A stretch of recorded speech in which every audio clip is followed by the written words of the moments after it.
प्यारे बच्चों, आज की हैप्पीनेस स्टोरी सेशन में आपका स्वागत है। आज की कहानी का विषय है कितना बड़ा घेरा। एक बार एक राजा ने अपने जन्मदिन के अवसर पर लोगों को भोजन पर आमंत्रित किया। राजा ने इनविटेशन दिया, अपने राज्य में सभी लोगों को इनवाइट किया और राजा ने जन्मदिन पर एक स्पेशल अनाउंसमेंट की। राजा ने कहा, जिनके पास स्थायी रूप से कोई भी जगह नहीं है, जो लोग बेघर हैं, वो लोग भोजन के बाद राजधानी के बाहर जो झील है, झील के किनारे जितनी भी ज़मीन है, उस ज़मीन पर जो व्यक्ति जितनी ज़्यादा ज़मीन घेरेगा उतनी ज़मीन उसकी हो जाएगी। इसके साथ ही साथ ये भी घोषणा की कि जो व्यक्ति सबसे ज़्यादा ज़मीन घेर पाएगा उसको दरबार में किसी उच्च पद पर भी नियुक्त किया जाएगा। ये बात सुनकर सभी लोग बहुत खुश हुए। राजा ने इस काम के लिए लोगों को 1 सप्ताह का वक्त दिया। सभी लोग दिन रात मेहनत करके बड़ा से बड़ा बाउंड्री बनाकर ज़्यादा से ज़्यादा ज़मीन घेरने का प्रयास करने लगे और बहुत सी ज़मीन घेर भी ली। लेकिन अधिक से अधिक ज़मीन घेरने के बाद भी सभी लोग एक दूसरे की ज़मीन देखकर दुखी दिखाई पड़ रहे थे। 1 सप्ताह बीत गया।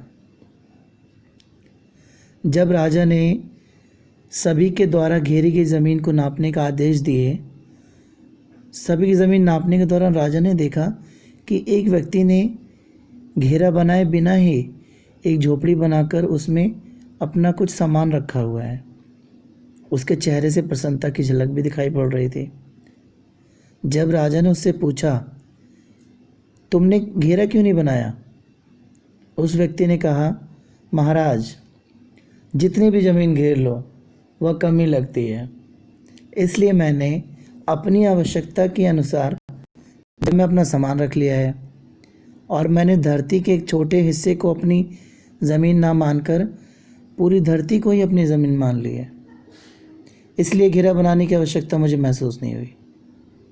ये बात सुनकर राजा बहुत खुश हुए और उसी वक्त उसे अपने दरबार में एक उच्च पद पर नियुक्त कर दिया। तो प्यारे बच्चों, हमारी कहानी यहीं ख़त्म होती है। इस कहानी को अगर आपने ध्यान से सुना तो इससे संबंधित कुछ प्रश्न हैं जिसे आपको अपने परिवार के साथ मिलकर चर्चा करना है, डिस्कस करना है। जैसे हमारा पहला प्रश्न है, पूरी धरती एक है, लेकिन हमने धरती को राज्य, देश, कस्बे में बांट दिया है। इससे मानव जाति को क्या नुकसान हो रहा है? आप सोचिए, पूरी धरती आज की डेट में बाउंड्रीज़, जगह जगह बाउंड्रीज़ हैं, देश की बाउंड्री, राज्य की बाउंड्री। इससे मानव जाति को क्या नुकसान हो रहा है?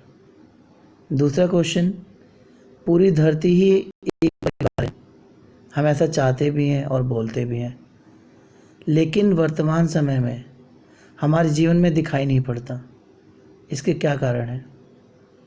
क्या ये सिर्फ किताबों में ही अच्छा लगता है? और मेरा तीसरा प्रश्न है, यदि धरती के सभी लोग एक बड़े परिवार के रूप में हो जाएं, तो इससे सभी को क्या फ़ायदे होंगे? आप इन प्रश्नों के उत्तर अपने परिवार के साथ डिस्कस कीजिए और ये कहानी अपने परिवार के सदस्य को भी सुनाइए। इसी तरह की और कहानियों को लेकर हम अगली क्लास में मिलेंगे। आप सभी बच्चे अपना ध्यान रखें। धन्यवाद।